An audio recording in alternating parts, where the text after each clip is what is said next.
నమస్తే, welcome to S10 news. ముందుగా వార్తల్లోని హెడ్లైన్స్. జీవన్ రెడ్డిపై ఎమ్మెల్యే సంజయ్ కీలక వ్యాఖ్యలు. అధిష్టానం ఆదేశిస్తే పార్టీలోకి తీసుకొస్తానన్న సంజయ్. కూటమి ప్రభుత్వంపై వైసీపీ తీవ్ర విమర్శలు. ఓటర్ల హక్కుల రక్షణే లక్ష్యమని స్పష్టం. చిత్తూరులో గ్యాస్ సిలిండర్ల కొరత. క్యూ లైన్ లో వినియోగదారుల అసహనం. తెలంగాణ బడ్జెట్ పై ఆర్ కృష్ణయ్య ఆగ్రహం. బీసీలకు అన్యాయం జరిగిందని ఆరోపణ. ఇక వార్తల్లోని వివరాల్లోకి వెళ్తే, కోరుట్ల ఎమ్మెల్యే క్యాంప్ ఆఫీస్ లో ఎమ్మెల్యే సంజయ్ మాజీ మంత్రి జీవన్ రెడ్డిపై కీలక వ్యాఖ్యలు చేశారు. జీవన్ రెడ్డి మంచి మనిషి, మా బీఆర్ఎస్ పార్టీలోకి ఆహ్వానిస్తున్నా. అధిష్టానం పొమ్మంటే నేను వెళ్లి పార్టీలోకి తీసుకొస్తా. ఆయన వస్తానంటే నా భుజాల మీద తీసుకొస్తా. 40 ఏండ్ల అనుభవం, కరప్షన్ లేని వ్యక్తి జీవన్ రెడ్డి. పార్టీ ఇన్ఛార్జ్లే గన్మెన్లను కోరుకుంటున్నారు.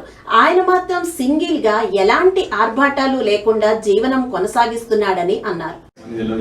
చాలా చిన్నోడే నేను మామూలుగా బడ్జెట్ గురించి చెప్పారు కదా, స్టేట్ బడ్జెట్ పెద్ద మనిషిని నేను మాత్రం 100% వస్తావా అనుకున్నట్టే నాకు ఒకసారి పొమ్మంటే ఆయన దగ్గర నేను పోయి అలాంటి వాళ్ళు నేను భుజాలు తీసుకొని వస్తాను. ఎంత మంచి మనిషి అయినా ఆయన అంతా గౌరవం, నాకు నిజం గౌరవం. ఎందుకంటే నేను సీరియస్ గౌరవం చెప్తాను, ఎమోషనల్ కూడా చెప్తాను ఆనెస్ట్. ఎందుకంటే నేను స్పైన్ సర్జన్ ఉన్న రోజు నాకు మంచి గుర్తుంది. ఇప్పుడు కూడా వాళ్ళ తమ్ముడికి బ్రెయిన్స్లోకి వచ్చింది. వాళ్ళు వచ్చి ఆడ చేరేసుకొని పక్కకు, నేను రోజు నా ఓపిడి పోతుంటే హాస్పిటల్ ఎంట్రన్స్ వచ్చి ఆ పక్కకు చేరుండే మా అన్న ఒక్కడే ఎంత కూర్చొని రోజు. ఇప్పుడు మామూలుగా ఎమ్మెల్యేలు ఎక్కుంటారు, ఎమ్మెల్యే కాదు వాటి ఈ పార్టీ ఇన్ఛార్జే నాకు 4 గన్మెన్లు కావాలంటారు. వాళ్ళకి జీవితంలో ఒకసారి గెలువలో కూడా అలాంటి వాళ్ళ గన్మెన్లు కావాలి, నాకు ఇది కావాలి అలాంటి ఒక్కడు వచ్చి కూర్చుంటుండే పాపం. అంటే అంత అట్లాంటి రెస్పెక్ట్ నాకు ఆయన. మా ఇంట్లో మాకు కావాలి, ఎక్కడో కూర్చుని సీఎం గాలి మాటలు మాట్లాడొద్దని బండ్లగూడ జాగిరి పరిధిలోని మధు పార్క్ రెడ్డి అపార్ట్మెంట్ నివాసితులు తీవ్ర స్థాయిలో ఆగ్రహం వ్యక్తం చేశారు. ప్రభుత్వ తీరుకు వ్యతిరేకంగా మధు పార్క్ రెడ్డి అపార్ట్మెంట్ ముందు ప్రధాన రహదారి పక్కన శాంతియుత నిరసన దీక్ష చేపట్టారు. ఈ సందర్భంగా నివాసితులు మాట్లాడుతూ తమకు పరిహారం వద్దే వద్దని స్పష్టం చేశారు. తాము రూపాయి కూడబెట్టుకుని ఇల్లు కట్టుకున్నామన్నారు. తమ ఇళ్లకు CM Revanth Reddy zero value ఎలా చేస్తారని తీవ్ర స్థాయిలో మండిపడ్డారు. రంగారెడ్డి జిల్లా కొత్తూరు మండలంలో భారీ అగ్ని ప్రమాదం చోటు చేసుకుంది. తమిళనాడులోని శివకాశి నుంచి బాణాసంచా లోడుతో హైదరాబాద్ వెళ్తున్న ఒక లారీ పెంజర్ల గ్రామ శివారులో ప్రమాదానికి గురైంది. త్వరగా చేరుకోవాలనే ఉద్దేశంతో డ్రైవర్ మెయిన్ రోడ్డు కాకుండా ఎలాంటి ట్రాఫిక్ లేని రూరల్ ఏరియా నుంచి లారీని నడిపాడు. ఈ క్రమంలో శంషాబాద్ కొత్తూరు మధ్య ఉన్న 132 kA హైటెన్షన్ విద్యుత్ తీగలు లారీకి తగలడంతో ఒక్కసారిగా నిప్పురవలు ఎగిసిపడ్డాయి. ఆంధ్రప్రదేశ్ రాజకీయాల్లో మరోసారి ఉద్రిక్తత నెలకొంది. 2024 ఎన్నికల నేపథ్యంలో కూటమి ప్రభుత్వం వ్యవహరించిన తీరుపై వైఎస్ఆర్ కాంగ్రెస్ పార్టీ తీవ్ర విమర్శలు గుప్పిస్తోంది. ఆ ఎన్నికల్లో అన్యాయాలు జరిగాయని ఆరోపిస్తున్న పార్టీ నేతలు అలాంటి పరిస్థితులు మళ్లీ పునరావృతం కాకుండా జాగ్రత్తలు తీసుకుంటున్నట్లు తెలిపారు. ఉమ్మడి చిత్తూరు జిల్లాలో బూత్ కమిటీ స్థాయిలో సమావేశాలు నిర్వహిస్తూ ఓటర్ల జాబితాను శుద్ధి చేయడంపై ప్రత్యేక దృష్టి పెట్టాలి. దొంగ ఓట్ల తొలగింపు, అర్హులైన ఓటర్ల హక్కులను రక్షించడం లక్ష్యంగా ఈ చర్యలు చేపట్టినట్లు పార్టీ వర్గాలు పేర్కొన్నాయి. ఏదైతే సూపర్ 6 అని ఇంకా 145 వీళ్ళు మేనిఫెస్టోలో పెట్టిన ఏది కూడా చేయకుండా ఈ రాష్ట్ర ప్రజల్ని ఎలా మోసం చేశారో మనం అందరం చూసాం. ఈరోజు మహిళలకి ఆడబిడ్డ నిధి, ఇంట్లో ఎంతమంది 18 ఏళ్ళు దాటితే అంతమందికి 1500, నీకు 15, నీకు 15 అని ఎవ్వరికి ఇవ్వకుండా పంగనామాలు పెట్టారు. ఏ విధంగా సంతోషంగా ఉంటారు, ఏ విధంగా నవ్వుతారు? రైతులకి, రైతు కూలీలకి రైతు భరోసా ఇవ్వాలి, ఇన్పుట్ సబ్సిడీ ఇవ్వాలి. ఏదైనా తుఫాన్లు వచ్చో లేదా ఏదైనా ప్రకృతి వైపరీత్యాల్లో వచ్చి నష్టపోతే నష్టపరిహారం ఇవ్వాలి. ఎక్కడైనా ఇచ్చారా? ఇవ్వలేదు. ఏ విధంగా రైతులు సంతోషంగా ఉంటారు, ఏ విధంగా నవ్వుతారు? నిరుద్యోగులకి ఉద్యోగం ఇస్తాం, లేకపోతే నిరుద్యోగ భృతి 3000 ఇస్తామన్నారు. ఉద్యోగాలు లేవు, నిరుద్యోగ భృతి లేదు. మరి ఏ విధంగా వాళ్ళు సంతోషంగా ఉన్నారు, ఏ విధంగా నవ్వుతున్నారు? ఇలా ప్రతి వర్గం వారు కూడా, ఆశా వర్కర్లు కానీ, ఈరోజు మీరు చూస్తే అంగన్వాడీ వాళ్ళు కానీ, లేదా డ్వాక్రా గ్రూప్ వాళ్ళు కానీ, మహిళలు కానీ, రైతులు కానీ, నిరుద్యోగులు కానీ ఎవరైనా సంతోషంగా ఉన్నారా? ఎవరైనా మీరు న్యాయం చేశారా? ఇంకా ఏంటంటే ఈ కూటమి ప్రభుత్వంలో రైతులు ఆత్మహత్యలు చేసుకుంటున్నారు. అఫీషియల్స్ ఆత్మహత్యలు చేసుకుంటున్నారు, నిరుద్యోగులు ఆత్మహత్యలు చేసుకుంటున్నారు. ఎంత సిగ్గుచేటో ఒకసారి ఆలోచించండి. ఇవన్నీ రాష్ట్రంలో ఉంటే అవి ఏవి ఈయన కళ్ళకు కనపడినట్టు ప్రజలంతా సంతోషంగా ఉన్న నవ్వుతున్నారు. నవ్వాడన్న కారణంతో కొమ్మినేని గారి మీద కేసు పెట్టి కోర్టు దగ్గర చీవాట్లు తిన్న పెద్ద మనిషి చంద్రబాబు నాయుడు. ఇంకా అబద్ధాలు చెప్పుకుంటూ పోతే ఇక ఈయనకి ఎవరు కూడా గౌరవం ఇచ్చే పరిస్థితి కూడా లేదు. అండ్ రెండవది, ఎప్పుడు చూసినా భారతమ్మ మీద పడి ఏడుస్తారు అందరూ. టీటీడీ చైర్మన్ బిఆర్ నాయుడు నుంచి పవన్ కళ్యాణ్ వరకు, చంద్రబాబు నాయుడుతో సహా. మరి తెలుగు వాళ్ళ నూతన సంవత్సరానికి చంద్రబాబు నాయుడు భార్య ఎక్కడికి వెళ్ళింది? హెరిటేజ్లో కూర్చొని పాలు వెతుక్కుంటున్నారా? ఎందుకు ఉగాది వేడుకల్లో పాల్గొనలేదు? ఎందుకు భార్య సమేతంగా మరి కనిపించలేదని నేను అడుగుతున్నా. మీరు అడుగుతారు కదా. మా జగనన్న, మా వదిన భారతమ్మ ఎంత లక్షణంగా ఉగాది పండుగ జరిపి ఈ రాష్ట్ర ప్రజలందరికీ కూడా విషెస్ చెప్పారు. మరి సనాతన యోధుడు ఏదో హిందూ ధర్మాన్ని, హిందూ కల్చర్ని కాపాడడానికి పుట్టినట్టు కథలు చెప్తాడు కదా పవన్ కళ్యాణ్.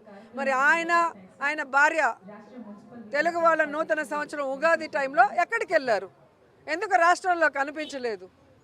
ఎందుకు ప్రజలకు విషెస్ చెప్పలేదు భార్య సమేతంగా వచ్చి? ఇక సిగ్గులేని బిఆర్ నాయుడు ఒకడు ఉన్నాడు. అసలు తిరుమల మీద చిన్న పోస్ట్ దొరికినా కూడా అది వాళ్ళ పూర్వజన్మ సుకృతంగా భావిస్తారు. చైర్మన్ పదవి అయినా నాకేం పని లేదా, నాకేం ఇది అన్నం పెడుతుందా, నాకు హైదరాబాద్లో ఇన్ని బిజినెస్లు ఉన్నాయి, అన్నీ ఉన్నాయి, మరి రాజీనామా చెయ్యి. నిన్ను ఎవడు కంటిన్యూ అవ్వమన్నాడు? తిరుమలకు ఒక ఆవిడతో వస్తావు, షిరిడీకి ఒక ఆవిడతో వస్తావు, ఇంకో టెంపుల్లో ఇంకో ఆవిడతో వస్తావు. మరి ఉగాది రోజు నూతన సంవత్సరం ఒక టీటీడీ చైర్మన్ కొండ మీద నించొని పంచాంగ శ్రవణం ఏర్పాటు చేసి భార్య సమేతంగా ఈ రాష్ట్ర ప్రజలకి శుభాకాంక్షలు చెప్పాల్సిన అవసరం ఉంది కదా. మరి ఎక్కడ గాడిదలు కాస్తున్నారు, ఎక్కడ తిరుగుతున్నారు అని నేను అడుగుతున్నాను. వీటి మీద డిస్కషన్ పెట్టరు. ఎంతసేపు జగన్ గారు, భారతమ్మ లేదా వైఎస్ఆర్ కాంగ్రెస్ పార్టీ మీద అబద్ధాలు చెప్పడానికి, నిందలు వేయడానికి, దుమ్మెత్తిపోయడానికి వీళ్ళకి టైం ఉంటుంది. కానీ మంచి చేయడానికో, మంచి రోజు భార్య సమేతంగా ప్రజలకి శుభాకాంక్షలు తప్పడానికో వీళ్ళకి టైం ఉండదు. ఇవన్నీ కూడా ప్రజలు గమనించాలి. అర్హత లేని వాళ్ళకి, పనికి మాలిన వాళ్ళకి, ప్రజల మీద ప్రేమ లేని వాళ్ళకి మనం కనుక గౌరవిస్తే ఈ విధంగానే ఉంటుంది. ఇలాంటి వాళ్ళని తరిమి తరిమి కొట్టాలని అందరినీ కూడా కోరుకుంటున్నాం. ఇప్పుడు బులెటిన్ లో ఒక చిన్న విరామం తీసుకుందాం. అరే ఈ మున్సిపల్ ట్యాక్స్ ఏంది ఐశ్వర్య ఇట్లా వేరిపోయింది? వడ్డీ చూడు. నేను చెప్తే విన్నావా? ఎప్పటి ట్యాక్స్ అప్పుడు కట్టేసుకుంటే అయిపోతుండే. మరి ఎట్లనో ఏం చేద్దాం? అరే దీనికి ఎందుకు ఇంత హైరాణ పడిపోతున్నావు? మన జిహెచ్ఎంసీ వాళ్ళు ఓటీఎస్ అంటే వన్ టైం సెటిల్మెంట్ స్కీమ్ తెచ్చిండ్రు కదా, నీకు తెలియదా? ఏంది ఓటీఎస్? దాంతో ఏమైతుంది? గదే నీకు తెలియదు. మనం కట్టాల్సిన 100% అసలు పన్ను కడితే చాలు, వడ్డీలో 90% మాఫీ. అంటే మనం జస్ట్ 10% వడ్డీ కడితే కథం, రసీదు చేతిలో ఉంటది. అరే నిజమా? అంటే మనకు పైసలు మిగులుతాయి అన్నమాట. థ్యాంక్స్ ఐశ్వర్య, నువ్వు నిజంగా నా ఐశ్వర్యానివే.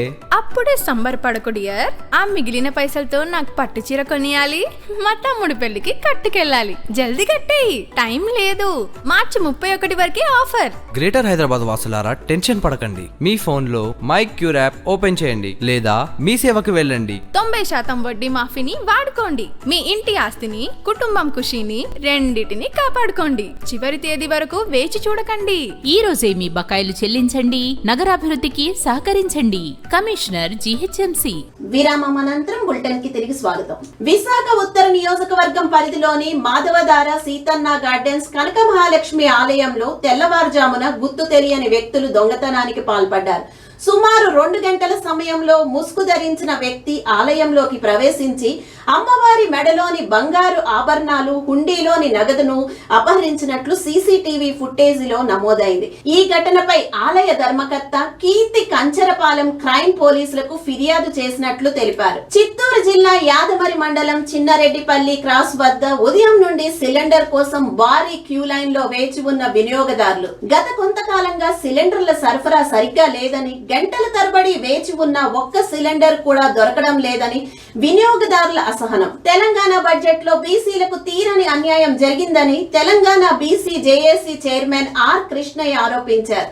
3,24,000 కోట్ల బడ్జెట్ లో బీసీలకు కేవలం 12,511 కోట్లు మాత్రమే కేటాయించారని, ఎన్నికల వాగ్దానమైన 20,000 కోట్లు నెరవేర్చలేదని విమర్శించారు. బడ్జెట్ ను సమీక్షించి బీసీ కార్పొరేషన్ కు కేటాయించాలని ఆయన డిమాండ్ చేశారు. 4 లక్షలు మాఫీ చేయాలి, 4 లక్షలు రుణం అది ఇష్టం వచ్చినప్పుడు కడతాం, డెవలప్ అయినాక అవసరమైనప్పుడల్లా కడతారు. కాబట్టి ప్రభుత్వం వెంటనే తన బీసీ వ్యతిరేక వైఖరి మార్చుకొని బడ్జెట్ పెంచాలి. ఇప్పుడు మంత్రివర్గంలోనికి ఇబ్బంది ఉండొచ్చు, లోకల్ బాడీలో ఇబ్బంది ఉండొచ్చు, కానీ బడ్జెట్ కేటాయించడానికి ఏమి ఇబ్బంది ఉంది మీకు? కాబట్టి బడ్జెట్ 20,000 కోట్లకు పెంచాలి. హాస్టల్ బిల్డింగ్ల కన్స్ట్రక్షన్ కు 6,000 కోట్ల నుంచి 10,000 కోట్లకు పెంచాలి. స్థలాలు కేటాయించాలి. అదేవిధంగా వివిధ కార్పొరేషన్లకు 10,000 కోట్లు కేటాయించాలి. బీసీ కార్పొరేషన్ కు, బీసీ 16 కుల ఫెడరేషన్లకు, కుల ఫెడరేషన్ల బోర్డులు కూడా లేవు, ఆఫీసర్లు లేరు, సిబ్బంది లేదు. బీసీ కార్పొరేషన్ ను రద్దు చేశారు. జిల్లాలో ఒక్క ఆఫీసు లేదు. వెంటనే బీసీ కార్పొరేషన్ ఆఫీసును పునరుద్ధరించాలి, ఫెడరేషన్ పునరుద్ధరించాలి. ఈ స్కీమ్ ను ముందుకు తీసుకుపోవాలని చెప్పి ప్రభుత్వాన్ని విజ్ఞప్తి చేస్తూ ఫీజుల రియంబర్స్మెంట్ బడ్జెట్ ను టోటల్ ఇప్పుడే ఇవ్వాలి. ఇప్పుడే ఇవ్వకపోతే ఇంకెప్పుడు ఇస్తాం? ఈసారి ఫీజుల రియంబర్స్మెంట్ బడ్జెట్ ఇవ్వకపోతే ఒక్కొక్క ఎమ్మెల్యేను, ఒక్కొక్క మంత్రిని వేటాడి గెరావు చేస్తామని చెప్పి తెలుస్తున్నాం. ఇప్పటి నుంచి మేము చేసే గెరావులు ఉద్యమాలు కలెక్టరేట్ల కాడ కాదు, ఎమ్మెల్యే క్యాంప్ ఆఫీసుల కాడ చేస్తాం. ఎందుకంటే ఎమ్మెల్యేలు బిస్కెట్లు తినుకుంటా, పథకాలు పెట్టుకుంటా, పైన చేసుకుంటున్నాడు కాదు. ప్రజల కోసం పిల్లలు చదువుకుంటా ఫీజులు ఇవ్వరు. మీరు కొట్లాడకుంటే ఏం చేస్తున్నారు? ఇప్పుడు అసెంబ్లీలో ఒక్కరి నోరు మెత్తలేరు. అందుకే ప్రతి ఎమ్మెల్యేలు, ఏ ఎమ్మెల్యేలు ప్రతిపక్షాలను వదిలాం, అధికార పార్టీని వదిలాం. బీసీ పిల్లలు చదువుకుంటే కుట్ర చేస్తున్నారు. ఖబర్దార్, మీరు ఫీజు రియంబర్స్మెంట్ బడ్జెట్ టోటల్ ఇవ్వాలి. ఇస్తేనే మీరు బతుకుతారు, లేకపోతే పోలీసులు ఎండబెట్టుకొని తిరగవలసి వస్తుంది. పోలీసుల క్యాంపులతోటి ఎమ్మెల్యే క్యాంప్ ఆఫీసు నడపవలసి వస్తుంది. ఆ విధమైనటువంటి ఉద్యమం ఉంటుంది సార్ అని చెప్పి ప్రభుత్వాన్ని హెచ్చరిస్తున్నా. అదేవిధంగా యువతకు మరి రాజీవ్ సంగారెడ్డి జిల్లా సదాశివపేట ప్రాంతంలో నగర సంకీర్తనలో భాగంగా కోట హనుమాన్ మందిరం నుండి ప్రారంభమై నాగులకట్ట శ్రీ గండి మైసమ్మ మందిరం, గాంధీ చౌక్ హనుమాన్ మందిరం దర్శించుకుంటూ మార్వాడి హనుమాన్ మందిరంలో హనుమాన్ చాలీసా పారాయణం, లింగాష్టక పారాయణం నిర్వహించడం జరిగింది. ఈ కార్యక్రమంలో హిందూ వాహిని, బజరంగల్, వ్యాపారస్తులు, భక్తులు వందలాదిగా పాల్గొని విజయవంతం చేశారు.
నవరాత్రులు ఉగాది నుండి శ్రీరామనవమి వరకు జరిగే కార్యక్రమం అందరం చూస్తుంటాం. శ్రీరాముడు మన అందరం కూడా ఆదర్శ పురుషులు, అందరం కూడా త్రేతాయుగం స్టార్ట్ అయితే ఇప్పుడు వరకు కలియుగంగా. ఇప్పుడు బులెటిన్ లో ఒక చిన్న విరామం తీసుకుందాం. గోపాల్, ఏంట్రా అలాడల్గా ఉన్నావు? అనుకోని కారణాల వల్ల ట్యాక్స్ చెల్లించలేదు అన్నావు కదా, వడ్డీ పెరిగిపోయిందని బాధపడ్డావు కదా, దానికా? అవును గంగాధర్, కరెక్ట్గా పట్టుకున్నా. పాత ట్యాక్స్ బకాయిలు కొండలా పెరిగిపోయాయి. దానికి తోడు ఈ వడ్డీ బౌన్సర్లు తట్టుకోలేకపోతున్నాను. ఈ మ్యాచ్లో నేను క్లీన్ బౌల్డ్ అయ్యేలా ఉన్నానురా. గోపాల్, క్రికెట్లో పిచ్ కష్టంగా ఉన్నప్పుడు బ్యాటర్లకు ఫ్రీ హిట్ ఇస్తే ఎలా ఉంటుంది? ఇప్పుడు జీహెచ్ఎంసీ కూడా నీకు అలాంటి అవకాశం ఇచ్చింది. ట్యాక్స్ లో ఫ్రీ హిట్టా? అదేంట్రా? చూడు గోపాల్, ఇది మన నగరం ప్రకటించిన పవర్ ప్లే ఆఫర్. నీ పాత ట్యాక్స్ బకాయిల్లో 100% అసలు కడితే చాలు, పేరుకుపోయిన వడ్డీలో ఏకంగా 90% వడ్డీ మాఫీ చేస్తున్నారు. అంటే నువ్వు కేవలం 10% వడ్డీ కడితే సరిపోతుంది. ఆ మిగతా 90% వడ్డీని స్టేడియం బయట కొట్టేసినట్టే. అబ్బా, 90% వడ్డీ రాయితీనా? ఇది నిజంగా గోల్డెన్ ఛాన్స్ రా. మరి మ్యాచ్ గడువు ఎప్పటి వరకు ఉంటుంది? గుర్తుపెట్టుకో, ఇది లాస్ట్ ఓవర్ లాంటిది. మార్చి 31, 2026 లోపే ఈ ఇన్నింగ్స్ పూర్తి చేయాలి. చివరి బంతి దాకా వెయిట్ చేసి పెనాల్టీల రూపంలో హిట్ వికెట్ అవ్వకు. మార్చి 31 వరకు ఎందుకు? వెంటనే చెల్లిస్తా. ఇప్పుడే మై క్యూర్ యాప్లో లేదా GHMC.gov.in లో నీ సేవలో గాని నీ స్ట్రైట్ డ్రైవ్ ఆడి బకాయిలు క్లియర్ చేసేయి. శబాష్ గంగాధర్, మంచి టైంలో మంచి టిప్ ఇచ్చావు. ఇప్పుడే ఆన్లైన్లో పేమెంట్ చేస్తాను. మన హైదరాబాద్ నగరాభివృద్ధిలో నేను కూడా మ్యాన్ ఆఫ్ ది మ్యాచ్ అవుతాను. బకాయిల బంతిని బౌండరీ దాటిస్తా. 90% వడ్డీ రాయితీని అందుకుంటా. పన్ను చెల్లింపుల్లో పారదర్శకత పెంచడానికి జీహెచ్ఎంసీ ఆన్లైన్లోనే ప్రాపర్టీ ట్యాక్స్ స్వీకరిస్తోంది. మై క్యూర్ యాప్లో లేదా GHMC.gov.in లో మీ సేవ జీహెచ్ఎంసీ సిటిజన్ సెంటర్ సర్వీస్లో పేమెంట్ చేయొచ్చు. ఇంకెందుకు ఆలస్యం, వెంటనే ఆస్తి పన్ను చెల్లించు. ఈ ప్రకటన జారీ చేసిన వారు commissioner, greater Hyderabad municipal corporation. విరామం అనంతరం బులెటిన్ కి తిరిగి స్వాగతం. టీటీడీలో అపచారాలు పెరిగాయని వైసీపీ రాష్ట్ర అధికార ప్రతినిధి శ్యామల ఆరోపించారు. టీటీడీ చైర్మన్ బిఆర్ నాయుడు వచ్చినప్పటి నుంచి తిరుమల కొండపై అపచారాలు జరుగుతున్నాయన్నారు. గోవులు చనిపోతున్నాయని, తొక్కిసలాటలు జరుగుతున్నాయని, మద్యం తాగుతూ కనిపిస్తున్నారని అన్నారు. క్యూ లైన్లలో భక్తులకు తాగడానికి నీరు కూడా దొరకడం లేదన్నారు. లడ్డు భద్రత విషయాల్లో అబద్ధాలు చెబుతున్నారని మండిపడ్డారు. ఈ రోజున హిందూ సమాజం అంతా తలదించుకునేలా ఒక గౌరవమైన పదవిలో ఉంటూ కూడా ఆయన చేసినటువంటి పనులు, ఆయన ప్రవర్తించినటువంటి తీరు ఎప్పుడైతే సోషల్ మీడియా వేదికగా కావచ్చు, మీడియా పరంగా కావచ్చు బయటకు వచ్చి అందరికీ తెలిసిందో అప్పటి నుంచి ఇంత గౌరవమైన పదవిలో ఉండి ఇవా ఈయన చేసే పనులు, ఇదా ఈయన వ్యవహరించే తీరు అనుకుంటూ ఈ రోజున హిందూ సమాజం అంతా తలదించుకునేటువంటి పరిస్థితుల్లో ఉంది. అటువంటి వ్యక్తి అంత పవిత్రమైన పదవికి అర్హుడు కాదు అని చెప్పి బిఆర్ నాయుడు గారిని ఆ పదవి నుండి, చైర్మన్ పదవి నుండి దించాలి, చైర్మన్ పదవికి రాజీనామా చేయాలి ఆయన తప్పు తెలుసుకుని అని శాంతియుతంగా వైఎస్ఆర్ కాంగ్రెస్ పార్టీ మహిళా కార్యకర్తలు అలాగే మిగతా కార్యకర్తలు అందరూ కూడా శాంతియుతంగా నిరసన తెలియజేస్తూ ఉంటే వాళ్ళ పైకి దాష్టికంగా చేసినటువంటి దాడి మనందరం కూడా చూసాం. ఇప్పుడున్న అక్క వాళ్ళందరూ కూడా ఇక్కడే ఉన్నారు. వీళ్ళందరినీ కూడా మీద పడి రక్కేసి రక్తం వచ్చేలాగా మొహాల మీద అలాగే కొట్టి దాడులు చేసి, ఇక్కడ ఇంతకీ విషయం ఏమిటంటే బాధితుల్ని తీసుకెళ్లి అరెస్ట్ చేశారు. పోలీసుల కళ్ళ ముందే ఇదంతా జరిగింది, పోలీసులు చూస్తూనే ఉన్నారు జరిగిన దాడినంతా కూడా. కానీ వాళ్ళని కాపాడి బాధితుల్ని తీసుకెళ్లి అరెస్ట్ చేసి మహిళలని కూడా చూడకుండా సాయంత్రం 6 గంటల తర్వాత కూడా వాళ్ళని స్టేషన్లో ఉంచి మీరు ఏం చెప్పాలనుకుంటున్నారు? ఇదా మీరు వ్యవహరించే తీరు? మీకు తెలీదా ఈవినింగ్ 6 తర్వాత లాకప్లో సెల్లో ఉమెన్ని ఉంచకూడదు అన్న విషయం మీకు తెలీదా? అక్కడికి వీళ్ళు చెప్తూనే ఉన్నారు 6 తర్వాత ఉంచకూడదు కాదన్నా, మేము వెళ్తామన్నా, మమ్మల్ని పంపించండి అని అడుగుతుంటే కూడా ఒక్కళ్ళు రెస్పాండ్ అవ్వలేదు స్టేషన్లో, ఒక్కళ్ళు పట్టించుకోలేదు వీళ్ళ బాధని. ఇదా మీరు మహిళలతో వ్యవహరించే తీరు? మళ్ళీ తెల్లారు లేస్తే ఇంత పొడుగు పొడుగు ఉపన్యాసాలు చెప్తారు ఒక్కొక్కళ్ళు. నిజంగా బిఆర్ నాయుడు గారు ఆ పదవి స్వీకరించినప్పటి నుంచి, ఎందుకంటే నాకు ఆయన పేరు వెనకాల ఆ పదవి చెప్పడం కూడా ఇష్టం లేదు, అందుకే చెప్పట్లేదు. ఆ పదవి స్వీకరించినప్పటి నుంచి కూడా జరుగుతున్నటువంటి దారుణాలు మనం చూస్తూనే ఉన్నాం. ఎన్నో గోవులు చనిపోయాయి గోశాల్లో. దానికి ఆయనే బాధ్యులు. కొండపైన ఇష్టం వచ్చినట్టుగా మద్యం దొరుకుతోంది, కొండపైన ఇష్టం వచ్చినట్టుగా మాంసాహారం దొరుకుతోంది, దానికి ఆయనే బాధ్యులు. భక్తులు తొక్కేసిన అట్లా చనిపోతున్నారు, దానికి ఆయనే బాధ్యులు.